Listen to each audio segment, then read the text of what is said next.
Well, hi there, everyone, and welcome to PlumbTalk Radio. Wow, you know what? It has been a hectic week for me. I am trying very hard to slow down this summer, and I will admit it is not an easy thing to do. I have done a tremendous amount of reading this summer, and am so engaged and mesmerized by the stories I'm reading from other authors that are just really all around the world. Many of them have, and I'll admit this, they have a beautiful life lessons, and I'm learning so much. Along the lines of being busy, busy, busy, I want to speak to that. I just came across an excerpt in a book I'm reading that really struck an emotional chord in my life. It's here. Let me read it for you. It says this: always trusted things outside myself, believing that my own voice couldn't be trusted, that my own preferences and desires would lead me astray, that it was far wiser and safer to listen to other people, other voices, the voices of a crowd. These words, I'll admit, I'm getting chills right now. These words really made me think about my life. How often do I listen to other people and ignore my own voice? Why do I do this? Why do we do this? I know, and I'm talking to everybody out there. I know I'm not alone. For me, I think the answer is twofold. It lies in confidence and in the concept of perfection. Perfection. How many of us strive for perfection daily? Strive for it, but we have to really ask ourselves, at what cost is it that we strive for something that sometimes is unattainable? To help us answer the question that I just presented, we are blessed to have with us Shauna Niequist. Now, Shauna is the author of the book Present Over Perfect. After a word from our sponsor, Shauna will be back with us to discuss perfection and what it means in our life. I read her book and it touched my heart. We'll be back in a moment. The LA Podiatry Group considers their team members family. That family includes their physicians and staff, but would not be complete without you, their patients. Their board-certified physicians and caring staff are committed to the highest level of podiatric medical care, community education, and patient convenience. To find out more or to make an appointment, go to lapodiatrygroup.com or call 561-433-5577. That's 561-433-5577. Well, hello, everyone. This is Dr. Shelley Plum. I am so pleased to be here this morning with a wonderful author. This is Shauna Niequist. Hi, Shauna. How are you? How are you? I'm doing great. And Shauna, for those of you not familiar with her work, she has many books that she has out, but she has an exciting book coming out called Present Over Perfect. And it comes out, what is it, August 9th, right, Shauna? Yep, that's right. I'm excited, and I have myself personally, I have had a chance to dive into the book, and I'll tell you what, it resonates with me, and I know that it's going to resonate with a lot of our viewers that are out there. And I had a chance to go through your website, a beautiful website, and I have to ask you before we get started, there was something, and I love that you did this, is you listed on your website some of your favorites, your favorite things. So let's start with that. You listed such things as you love the smell of lavender, you love striped shirts, right? And there was something about choices in your favorite things. Can you explain to our viewers what you mean? How important are the choices we make in our life? Okay, so I think what it says is like second chances or second choices or something like that, That's right? right, second chances, yes. And I think I'm always drawn to people who aren't afraid to get it wrong once or twice or three times and then try again. Right. I'm not particularly drawn to people who seem to always get it right the first time, because I'm not one of them. Yes. And so whenever I meet someone who's like, yeah, I've been doing it 57 different wrong ways, but I'm going to try a new way today. I'm like, you know what? Me too. So I connect with people who are willing to fall down and try again, because I'm one of them. Yeah, I'm with you on that. I'm one of them too. There's that quote, that one quote that says, you know what, I didn't get it wrong. I just found 1,000 ways to do it right. I'm just going to keep trying. I like that. So let's dive a little bit into Present Over Perfect. There was a lot of really meaningful quotes and excerpts in the book, and one of them that I was particularly intrigued by is you speak about oh gosh, putting up chairs in our lives. And chairs, you really, and correct me if I'm wrong, you liken them almost to obstacles. Can you explain to our viewers what you mean by the chairs that are put up in our life? So the experience that the story that I'm telling at that point is a friend of ours was a pastor and had started a church, and it had grown very quickly. Okay. And he was talking to another pastor who was a little bit older, a little bit more experienced, and he was just sort of saying like, I don't know. I mean, I had nothing to do with it. Like it just sort of exploded, and he didn't want to say, I created this, or I put some effort into this, or Right. I made this happen. He kind of wanted to say like, it just happened. It just exploded. It was outside of me. It's mystical. And the older pastor said, well, you didn't do nothing. You put up the chairs. So essentially, you created space for this to get bigger and bigger and bigger. And that's not wrong. That's totally okay. But it means if you want to be overwhelmed at the size of it now, you have to own the fact that you allowed it to grow this way. And I think a lot of times in our lives, we say like, I don't know, I mean, things just got crazy. My schedule just got crazy. My work life got crazy. My set of responsibilities that I took on, someone did this to me. I think for years I thought like, this is just how life is. And I realized this is how my life is because I've made it this way.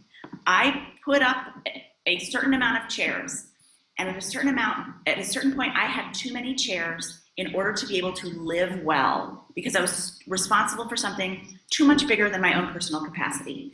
And so it was my responsibility then to take down some chairs. How much can I be responsible for in life? How much do I want to carry? What are my strengths and limitations? And I think instead of saying like, I don't know, things got away from me, part of being an adult is saying, I created a scenario and now I have to uncreate it. That's true. And I don't know, those chairs that we put up in our life, and I can speak from my standpoint, and your book really made me think about that, is those chairs, when I put them up, they really don't just affect me, do they? I mean, they affect everybody that we're in contact with. And for the readers and the viewers that are listening right now, what I love about your book is that you bring in your real life experiences, the experiences that you have with your children, for example.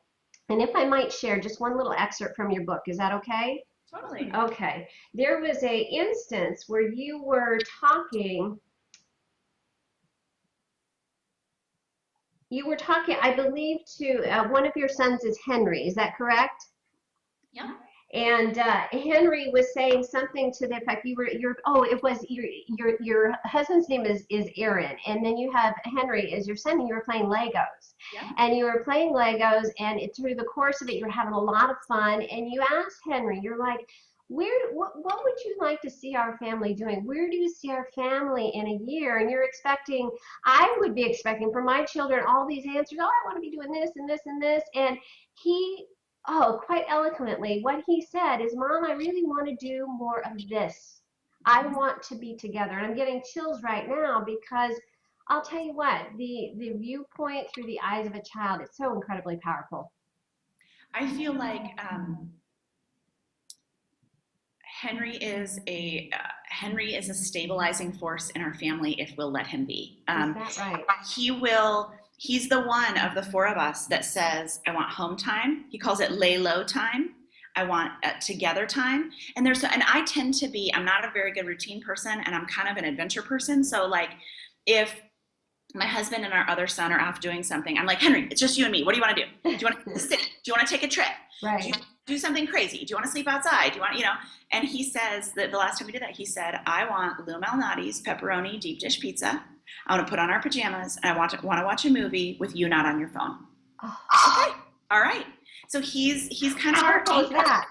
Yeah, he knows how he wants to live, and he leads our family toward more connection, towards slowness, towards focus. And I'm really thankful for that. I didn't know that a 9-year-old could bring that kind of that presence to your family, but he really does for us. Oh, you know what? I think that all of us, I mean, and anybody watching this program can definitely relate to that. I mean, I'll just share with you, I have 3 children, and my daughter, after I read that excerpt in your book, uh, I had all these chairs that I had put up in my life, and she says, Mom, I need you to come up to my room. And I'm like, okay, expecting X, Y, and Z. She needed all of this. And I go up there, and you know what she did? She sat there and gestured, come over here, Mom, and she padded to her bed. All she wanted was for me to sit with her and talk about her day. So getting rid of those chairs, or really knowing that they're there, is so important. I totally agree. It's been a really good journey for me and for our family. Oh, yes.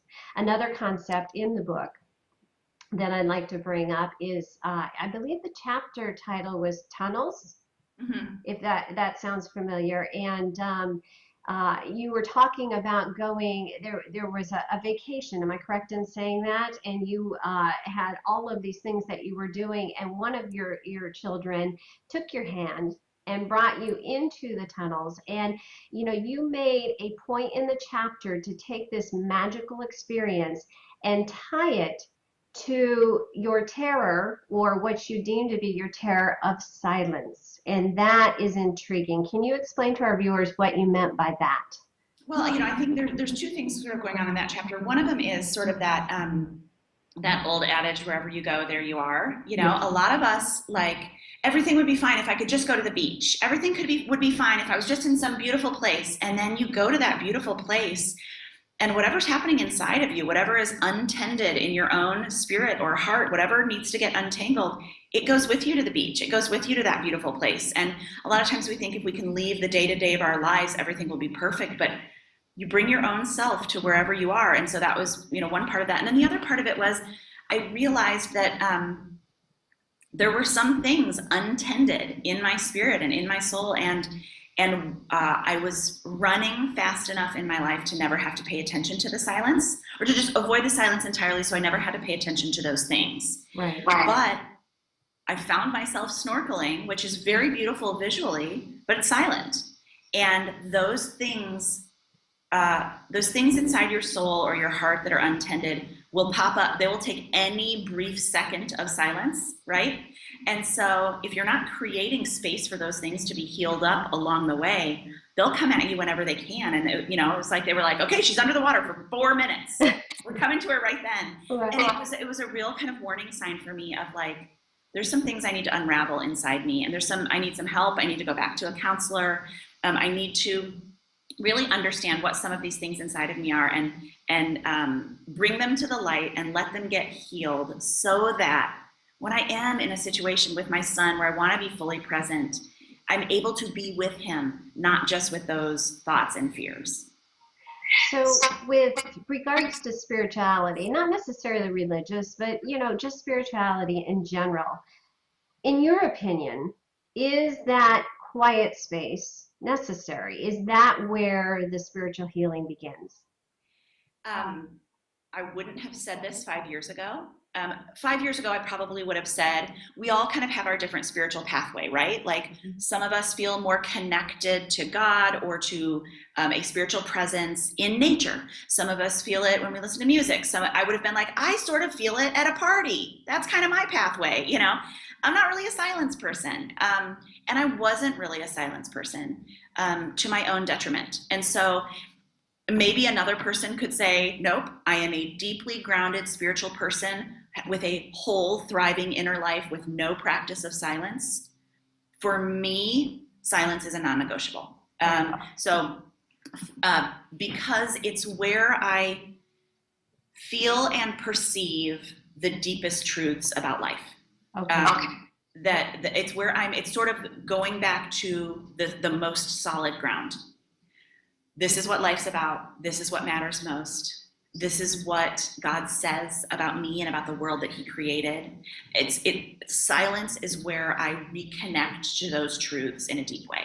That's true. I like what you say about that. And, while you're talking, I'm realizing that silence, that space can be very personal. It can be very unique and different for different people. I'll just speak from my standpoint, sharing with you. My silent time is my morning walks. I get out and I walk in nature, and that is my time. And that is my time. And other people, it might be sitting in the morning and sipping their morning coffee, for example.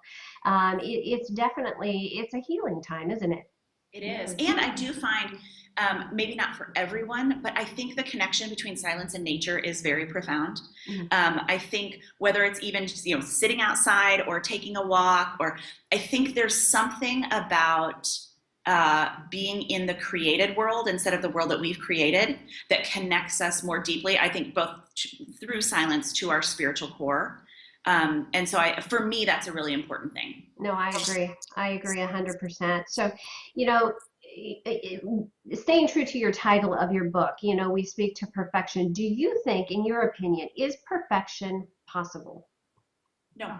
No. Absolutely not. Okay. No, I think it's a concept that has red flags and pain written all over it. And the sooner we can kind of disabuse ourselves from the notion that it even exists, the richer our lives are. Right. I think what's possible is a perfect image, right? With tremendous brokenness behind the scenes. But that's not true perfection. That's Right. just an image. And so I think it's one of those ideas that the sooner we can throw it out and just get it out of our mind and expectations, the richer and sweeter our lives can be. No, I agree. I agree. And just reading through your website and a little bit of your bio in your book, you have had quite an active, productive life. Can you explain a little bit about your background and where you started and where you're at now? Well, I grew up here in Chicago, and I was an English major. And I was a part of a church that my parents started the year that I was born, which was an amazing experience. So my parents were 25, and their friends together decided they wanted to kind of make a new way of gathering. And so I've gotten to grow up right in the middle of all of that, and it's been wonderful. And then I was a literature student and an English major. And so the two career veins of my life have been working in churches and then writing. And I would say the journey that I'm on now, for many years, I found my value in being productive and active. Okay. I wanted to be a contributor. I wanted to make the world better. I think my parents gave me such a great example of what it means to be productive, to create things, to build things. But I think when you see people doing that, you want to be a part of that. You don't always know what would happen to you if you weren't, right? Yes. And so I had to, in the last couple of years, sort of confront the kind of underside of that, which is I love being a productive, creative contributor. What if I'm not, though? Would I still be valuable on this earth? That's a scary thought. It is a scary thought. And I think that's the central question I've had to grapple with the last couple of years is, what if I stop producing? Will I still be loved? Will I still be safe? Will I still be accepted? And what I had to come to all the way through this journey is every one of us has been created by God, and that's where our value lies. Not in what we make, what we earn, what we produce, what we give, what we build, in the sheer fact of our createdness. So whatever you do or don't do in a day, whatever I do or don't do in a day, whatever I leave undone, whatever I forget, whatever I mess up, my core value was never at stake. My core value was given to me by the God who created me, and it can never be altered.